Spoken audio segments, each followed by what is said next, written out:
수사 때문에 허위 자백 전북 일산 약촌오거리에서 일어난 40대 택시기사 피살 사건. 진짜는 열심히 할게. 무식하게. 살인 사건에 대한 재심을 청구한 겁니다. 저를 많이 묘사해 주시고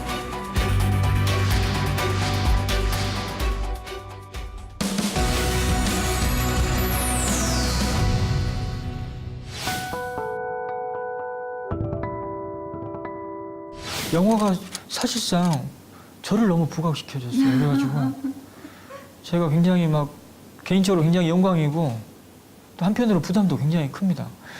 참만 들었으면 평생 잘 살아야 된다는 생각이 들었을 텐데 그나마 좀 250만에 그쳐주셔가지고 다행이라고 생각합니다. 이 재심의 모티브가 됐던 익산 택시기사 살인사건을 맡게 된 과정에서 처음 맡게 될 때 제 상황은 굉장히 이욕적인 관점이 더 컸습니다. 왜냐하면 제게 그 사건을 소개시켜줬던 분이 방송사 관계자였거든요. 그분이 시사 프로그램을 하고 있었습니다. 그런데 제게 이 도움을 요청하면서 당사자가 재심이 좀 소극적이니까 우리가 설득을 해보자 했거든요. 진범이 한번 잡혔다가 풀려났던 걸 경험했지 않습니까? 그러다 보니까 세상에 불신을 할 수밖에 없는 거죠. 그런 사람을 설득을 하기 위해서는 굉장히 장밋빛 미래를 얘기를 해줘야 되는 것이고 잘 모르면서 그냥 된다라고 얘기했었습니다. 그 당시엔 솔직히. 방송에서 다뤄줘야지 제가 그 사건의 변호인으로 방송에 등장할 거 아닙니까? 그런 욕심이 컸어요. 어찌 보면 굉장히 선물이죠. 지금은 어떤 감정이냐면 공익적인 목적이 많이 커져 있습니다.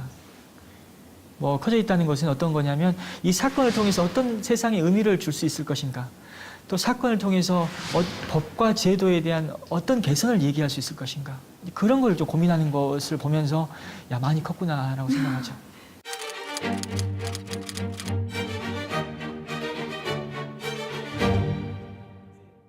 그래서 1심, 2심, 3심을 거친 재판을 다시 다투게 할 수 없는 게 원칙입니다.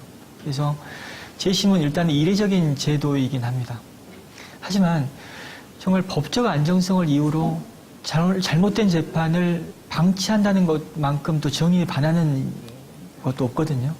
억울한 일을 당한 사람들의 억울함을 풀어준다는 것은 그 사건을 해결한다는 의미에 그치는 게 아니라 그 억울함과 연결되어 있는 그 사람 그리고 그 주변 사람들의 삶을 회복시켜주는 의미도 있습니다. 사람답게 산다는 의미가 있는 거죠. 그렇게 하는 사람들은 많지 않은 것 같거든요. 네. 재심을 맡는 변호사분들. 네. 왜 그럴까요? 재심이라는 것은 본질적으로 어려울 수밖에 없어요. 대개 억울한 사건들은 당사자의 경제적 자력이 부족한 경우가 많습니다. 그러다 보니까 변호사들의 어떤 도움을 받는 게 쉽지 않아요. 돈을 안 주는데 누가 나서려고 하겠습니까?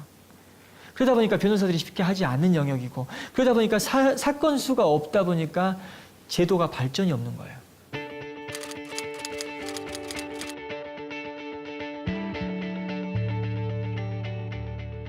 근데 형사사건은 어찌됐든 간에 제가 국선 변호를 하면서 많이 접하게 됐고, 또 재심 사건에 관심을 갖고 또 몇 건 이제 성과를 내다 보니까 밖에서 저를 재심 전문 변호사라고 불러준 거예요. 단 한 건도 제가 돈을 받고 재심 사건을 수임해 본 적이 없어요.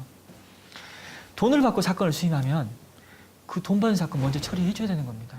근데 이미 맡겨져 있는 억울한 사건들을 도외시하고 뒤로 두고 돈을 받는 사건, 돈을 많이 받는 사건을 먼저 한다는 것 자체가 불행한 일 아니겠어요?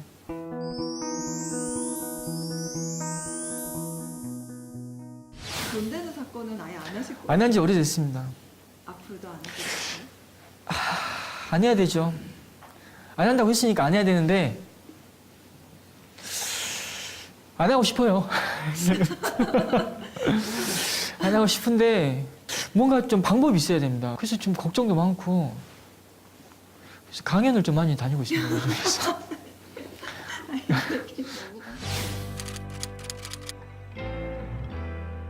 가정폭력이 좀 많았습니다.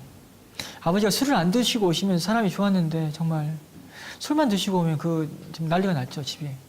그런 상황을 좀 많이 겪었고, 시골에 있는 고등학교를 다녔는데 뭔 공부를 해야겠다라고 마음 먹고 내려갔다면 모르겠지만 그렇지 않은 상태에서 내려가다 보니까 뭐 얼마나 제대로 다녔겠습니까?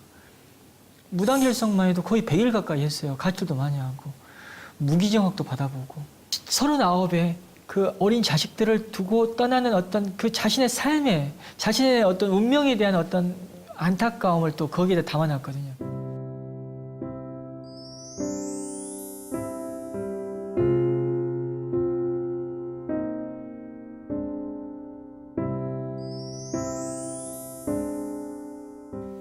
그 유서를 보고 이제 하루아침에 제가 바뀐 건 아니고요.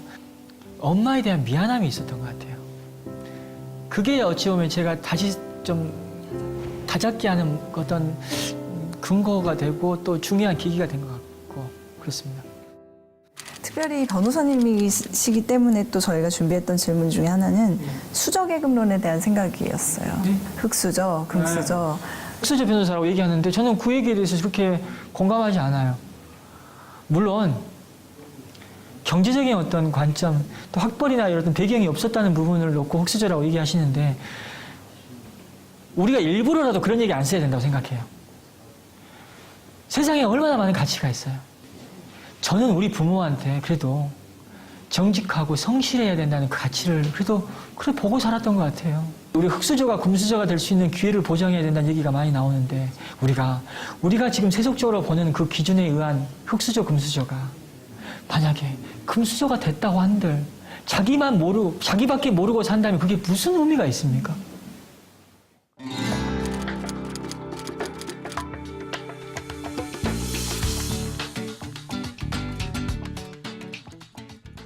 저는 학벌이 안 좋잖아요. 대학교는 딱 한 학기 다닌 게 전부거든요. 그것도 지방대. 중퇴를 했고. 또 저희 집안이 뭐 어떤 배경이, 뭐 세상에서 말하는 배경이 있는 집안이 아니고, 제가 어떤 특이한 경력이 있는 사람도 아니에요.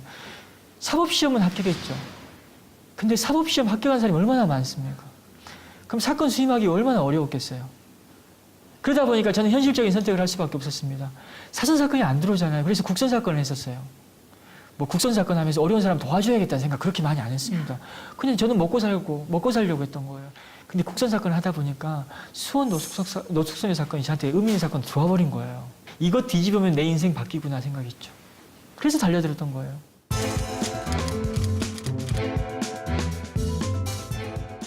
판결이 확정된 사건을 뒤집으려면 결정적인 뭔가 증거가 있어야 됩니다. 근데 경찰이나 검사가 판사 이런 사람들이 자신의 과오를 스스로 인정하기는 어렵거든요. 결정적인 위법과 증거를 찾으려면 그런 목격자들이 있어야 됩니다. 근데 우리나라 사회 어떻습니까? 남의 일에 개입하는 것에 그렇게 인색한 사회예요. 소극적인 사회입니다. 제가 공권적인 어떤 조사 권한이 있다면은 주민조회도 해보고 그래가지고 어떤 공모소에 가가지고 어떤 자료도 보겠지만 개인이 할 수 있는 일은 한계가 있어요. 나서주시면 반드시 억울한 일을 하게 됩니다.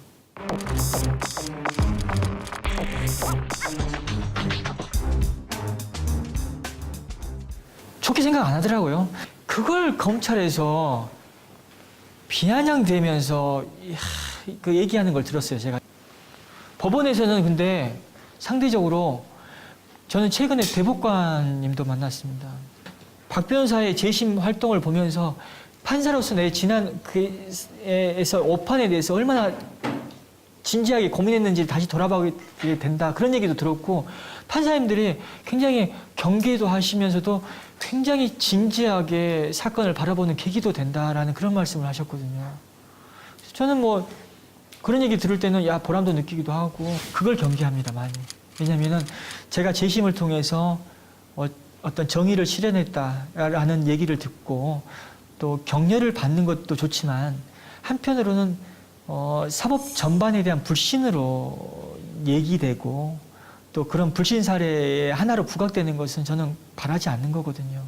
재심이 무분별하게 막 이루어지는 것도 저는 바라지 않습니다.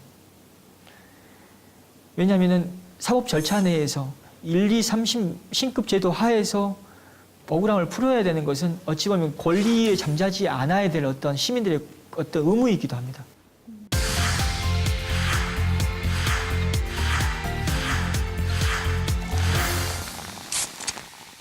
우리 사회 법과 제도가 제도의 취지대로 운영되지 않는 경우가 너무나 많아요. 일례로 우리 헌법상 진술거부권 제도가 있습니다. 진술거부권이 뭐냐면 불리한 진술을 하지 않아도 된다라는 겁니다. 근데 실제로 그 방어권이 취약한 사람들이 진술거부권을 행사할 수 있습니까? 미성년자나 가출 청소년, 장애인, 노숙자 이런 분들이 수사받는 과정에서 저 진술 거부하겠습니다라고 얘기할 수 없는 거거든요. 그런데 그 사람들이 행사를 하지 않고 최근에 국정농단 사태에서 최순실 씨가 진술 거부권 행사했지 않습니까? 또 때론 뉴스를 보면 정치인들이 행사를 해요. 힘 있는 사람들. 이건 제도의 취지와 반한 거죠. 돈을 많이 주고 사건을 맡긴다면 변호사들은 열과 성의를 다할 수밖에 없어요. 그게 돈의 힘이기도 합니다.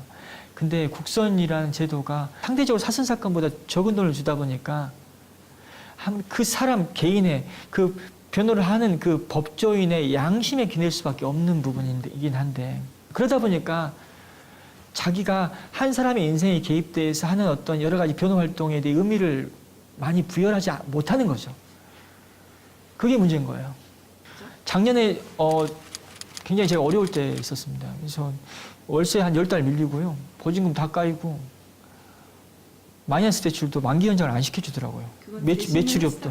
네, 그렇게 됐죠. 적금도 많이 깨고 해가지고 굉장히 어려웠는데 시민분들이 작년에 한 18,000분께서 5억 6,700만 원을 모아주셨습니다.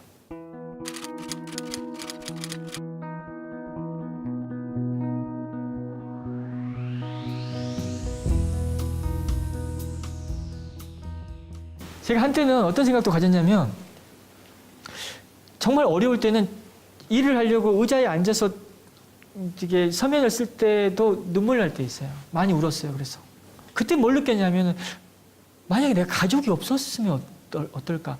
부양할 가족이 없다면 그냥 저만 생각하면 되는 거거든요. 근데 아니다는 생각을 많이 했었어요. 왜냐? 자식이 살아갈 세상을 고민을 하고 자식 살아갈 세상을 때문에 제가 이 일을 한다라고 생각도 하거든요.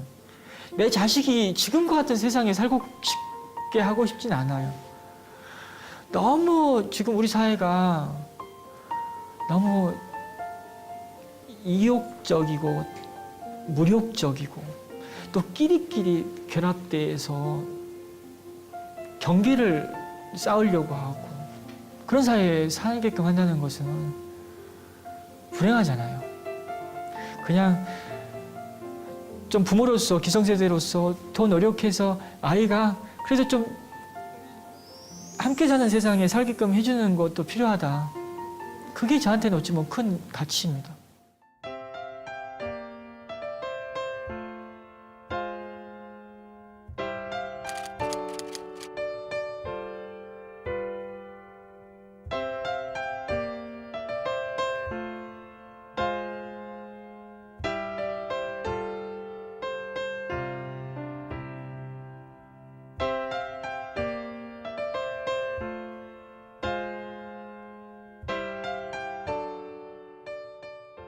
사회에서 저를 지켜줄 것이라는 어떤 기대가 있습니다.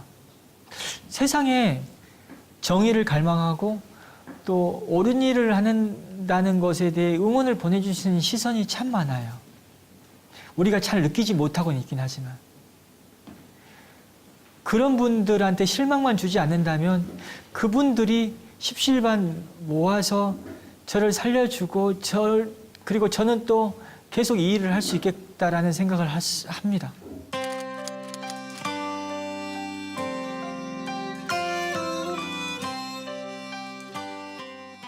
제가 생각하는 정의에 대해서 이렇게 결론을 내릴 때가 많아요. 정의는 실천이다. 왜냐하면 우리 사회에서 우리 시민들 대부분 옳은 게 뭔지는 다 알아요. 대부분 알아요. 근데 그걸 얼마나 실천하느냐에 따라서 세상이 바뀌는 거거든요. 우리 알고만 있다는 것은 그것은 정적이고 그냥 머물러 있는 것에 불과합니다. 실천이 필요하다. 왜냐? 실천이 덜 됐기 때문에 안 바뀌었다고 생각하거든요. 법치주의라는 것은 국가 권력이 법에 따라서 세상을 지배해야 된다는 게 법치주의이지 않습니까? 근데 권력적인 관점에서 그렇지만 또 법치주의라는 것은 비권력적인 개인 사생활의 관계에서도 법대로 하자. 근데 이 부분에 있어서는 우리가 좀 경계할 부분이 있다. 모든 일을 법대로 한다는 게 우리가 과연 사람다운 세상에서 살게끔 만드는 것인가? 그리고 판사, 검사, 경찰 수사에 제한이 있는데 모든 사건을 고소하고 법적으로 해결하려는 이것 자체가 과연 우리 사회 발전을 위해서 과연 바람직한 것인가?